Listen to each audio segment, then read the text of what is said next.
Hello everyone.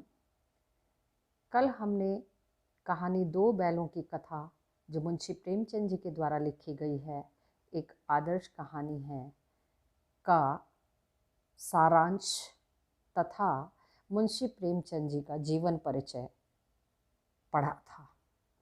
आज अभ्यास प्रश्नों पर आ जाते हैं और मैंने आपको सारांश केवल इस पर्पज़ से भेजा था कि आपके पास चूँकि किताबें नहीं हैं तो आप इसको भली भांति पढ़ लें, ताकि हम जो प्रश्न अपनी कक्षा में डिस्कस करने वाले हैं उनका आप उत्तर दे सकें।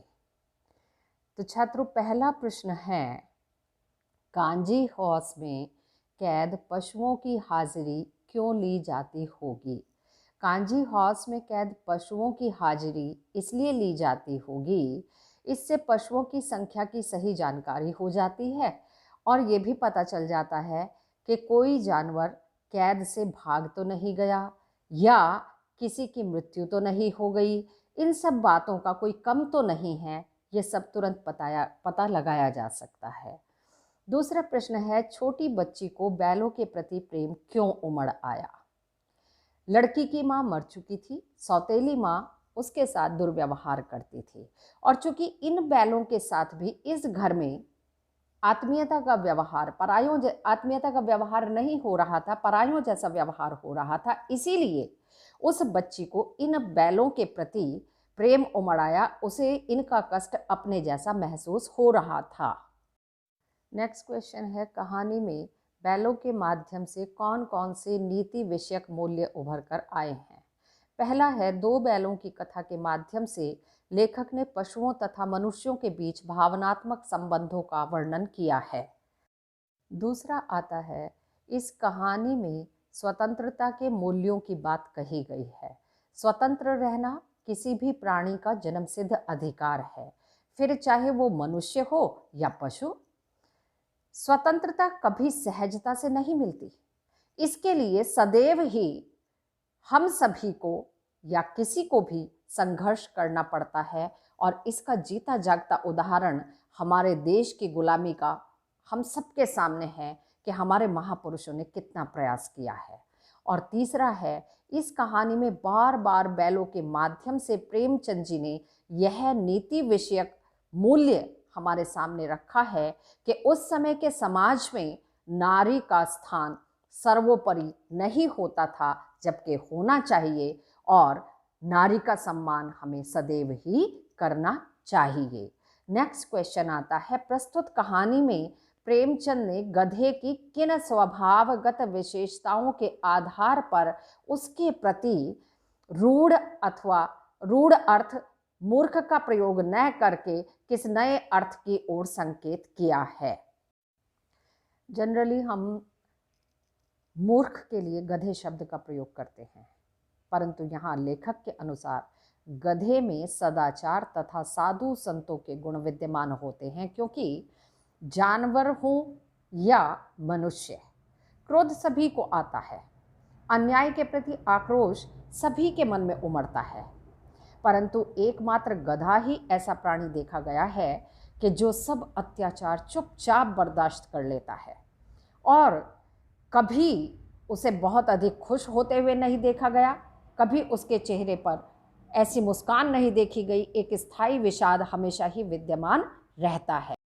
वह कभी भी अन्याय के प्रति विरोध नहीं प्रकट करता और एक और पाठ में कहा गया है कि उसके सामने चाहे आप सड़ी गली घास डाल दो वह दुखी नहीं होगा, या ना खाने का मन नहीं बनाएगा, अच्छी हरी हरी डाल दो तो प्रसन्नता नहीं, यानी सीधापन संसार के लिए उपयुक्त नहीं है।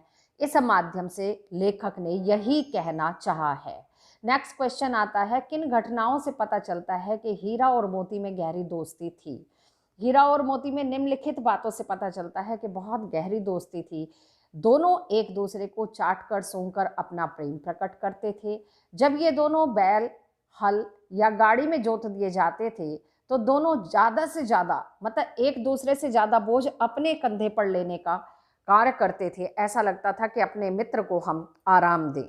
नाद में खली भूसा पड़ जाने के बाद दोनों एक साथ नाद में मुंह डालते थे और एक साथ ही खाते थे, एक साथ ही बैठते थे। एक यदि मुंह हटा लेता तो दूसरा भी तुरंत मुंह हटा लेता था।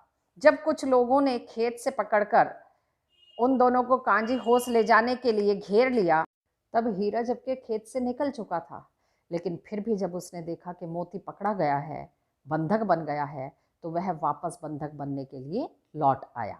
और कांजी हाउस की दीवार टूटने पर जब हीरा ने भागने से मना कर दिया, तो अवसर होने के बाद भी मोती उसे छोड़कर नहीं भागा और उसका अधूरा काम भी पूरा किया। नेक्स्ट क्वेश्चन है, लेकिन औरत जात पर सींग चलाना मना है, यह भूले जाते हो? हीरा के इस कथन के माध्यम से स्त्री के प्रति प्रेमचंद के दृष्टिकोण को स्पष्ट कीजिए। उत्तर है, प्रेमचंद के मन में नारी जाति के प्रति सम्मान की भावना थी। नारी का स्थान समाज में सर्वोपरि है, वह पूजनीय है, इसीलिए नारी पर प्रहार करने को अमानवीय बताया गया है। प्रेमचंद जी ने अपनी रचनाओं में स्त्री पात्र को आदर्श रूप में प्रस्तुत किया है तथा उन्होंने स्त्री प्रधान रचनाएं भी लिखी हैं। इससे यह स्पष्ट हो जाता है कि नारी के प्रति प्रेमचंद जी का दृष्टिकोण अत्यंत व्यापक रहा है। नेक्स्ट क्वेश्चन आता है, किसान जीवन वाले समाज में पशु और मनुष्य के परस्पर संबंधों को कहानी में किस प्रकार व्यक्त किया गया है?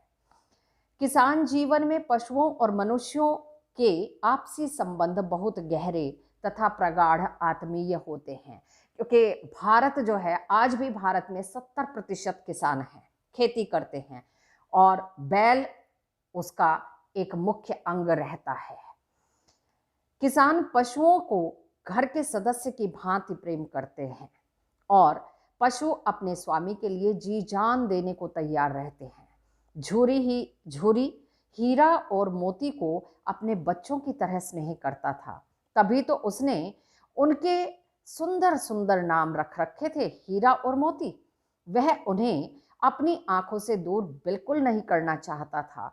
जब हीरा मोती उसकी ससुराल से लौटकर वापस उसके थान पर आ खड़े हुए तो स्वामी भक्ति देखकर उनका अभिनंदन किया उसने। और इसी बात से ये पता चलता है कि किसान अपने पशुओं से मानवीय व्यवहार करते हैं और मनुष्य की तरह ही उनका आदर और स्नेह रखते हैं उनके प्रति। नेक्स्ट क्वेश्चन है, इतना तो हो ही गया कि 9-10 प्राणियों की जान बच गई, वे सब तो आशीर्वाद देंगे। मोती के इस कथन के आलोक में उसकी विशेषताएं स्पष्ट कीजिए। मोती ने ऐसा इसलिए कहा कि 9-10 प्राणियों की जान बच गई और वे सब तो आशीर्वाद देंगे। इससे मोती का चरित्र की ये विशेषता का पता चलता है कि वह परोपकारी स्वभाव वाला प्राणी है। परोपकार की ऐसी भावना वह मन में ही नहीं रखता है, बल्कि इसे व्यावहारिक रूप में प्रदर्शित भी करता है। वह बाड़े की कच्ची दीवार को तोड़कर 9-10 प्राणियों को भगा देता है ताकि उनकी जान बच जाए। वास्तव में मोती एक सच्चा मित्र भी है और वह कांजी होस में हीरा को बंधक होते हुए अकेला छोड़कर नहीं जाता है। साथ ही ये भी पता चलता है कि वह बहुत आशावादी है। उसे ये विश्वास है कि ईश्वर अवश्य उनकी जान बचाएंगे।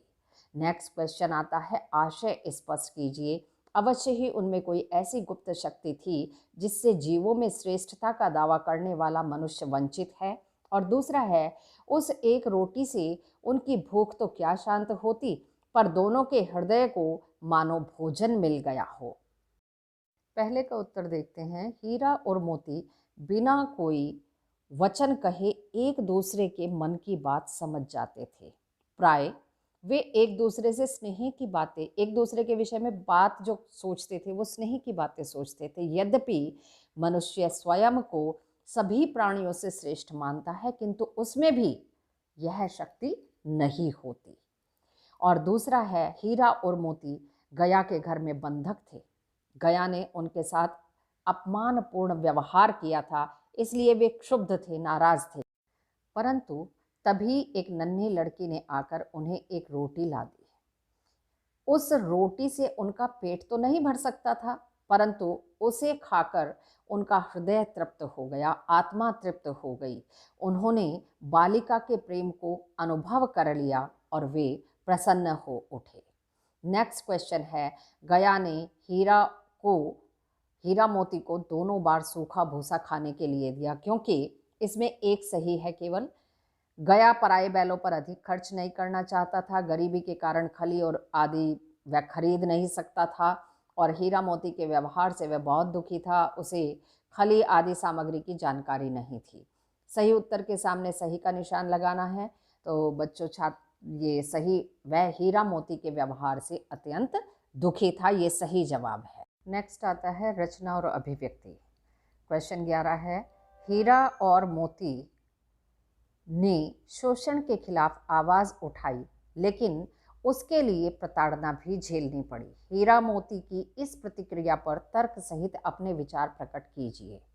हीरा मोती शोषण के विरुद्ध थे, वे हर शोषण के विरुद्ध आवाज उठाते रहे हैं। उन्होंने झूरी के साले गया का विरोध किया तो सूखी रोटियां खाई, डंडे खाए, फिर कांजी हौस में अन्याय का विरोध किया तो बंधन में पड़ गए, उन्हें भूखे रहना पड़ा। और प्रतिक्रिया, मेरा ऐसा मानना है कि हीरा और मोती का यह कदम सही था। यदि वे कोई प्रतिक्रिया व्यक्त न करते तो उनका और अधिक शोषण किया जाता, उन्हें गिड़गिड़ाकर मन मारकर अपने मालिक की गुलामी करनी पड़ती। वे अपने दर्द को व्यक्त भी नहीं कर पाते, परंतु अपना विद्रोह प्रकट करके उन्होंने मालिक को सचेत भी कर दिया कि उनका अधिक शोषण नहीं किया जा सकता। मार खाने के बदले उन्होंने मालिक के मन में भय तो उत्पन्न कर ही दिया। यह हमारे जीवन में भी लागू होता है। नेक्स्ट क्वेश्चन, क्या आपको लगता है कि यह कहानी आज़ादी की लड़ाई की ओर भी संकेत करती है? उत्तर है हाँ।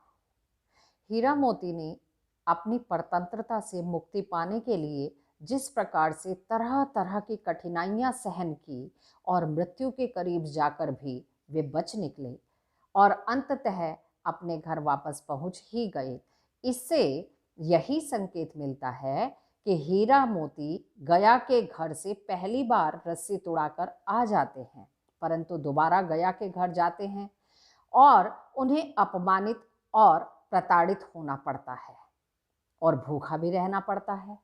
वहां से भागने पर उन्हें सांड रूपी मुसीबत का सामना करना पड़ता है।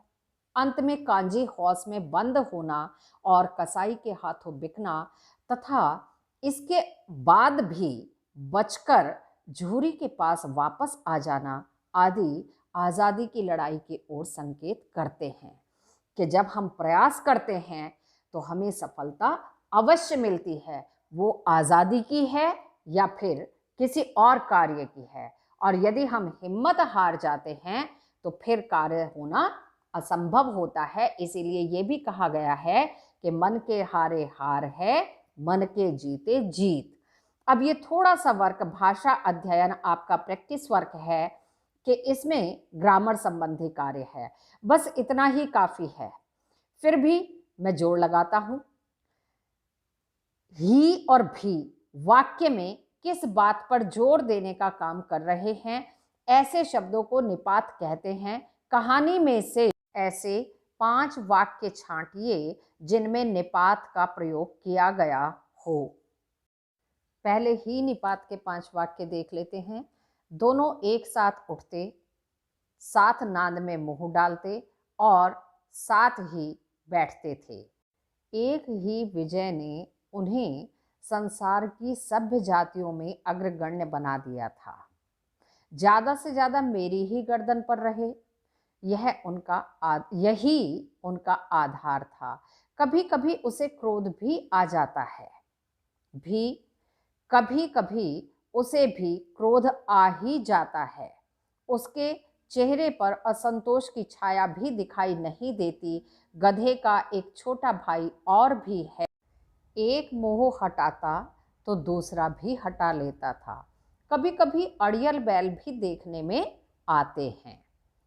नेक्स्ट क्वेश्चन है, रचना के आधार पर वाक्य भेद बताइए, तथा उपवाक्य छांटकर उसके भी भेद लिखिए। छात्रों, आपके सिलेबस में अर्थ के आधार पर वाक्य भेद है, इसलिए मैं ये आंसर सहित आपको भेजूंगी।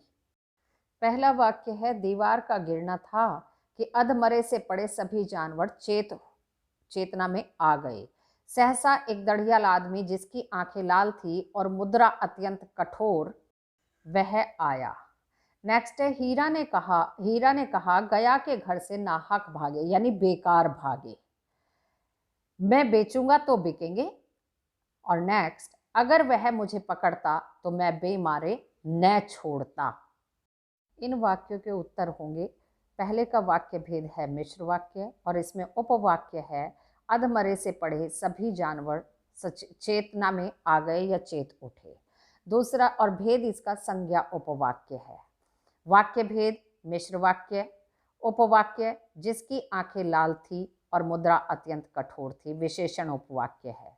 वाक्य भेद मिश्र वाक्य, गया के घर से नाहक भागे, संज्ञा उपवाक्य। मिश्र वाक्य तो बिकेंगे, क्रिया विशेषण उपवाक्य। मिश्र वाक्य बेमारे न छोड़ता। और अंतिम क्वेश्चन है, कहानी में जगह जगह मुहावरों का प्रयोग हुआ है, कोई 5 मुहावरे छांटिए और उनका वाक्यों में प्रयोग कीजिए। जी तोड़ काम करना, आप कोई और इसका अर्थ और वाक्य बना सकते हैं। दूसरा मुहावरा है गम खा जाना, तीसरा है दांतों पसीना आना और चौथा है कसर उठाना। सो स्टूडेंट्स, आप इस वर्क को अपनी क्लास वर्क कॉपी में पूरा करेंगे, एक्सरसाइज वर्क भी पूरा करेंगे, केवल इसमें से वाक्य नहीं लिखेंगे। बाकी सारा कार्य आप पूरा करके मुझे फोटो के द्वारा भेजें।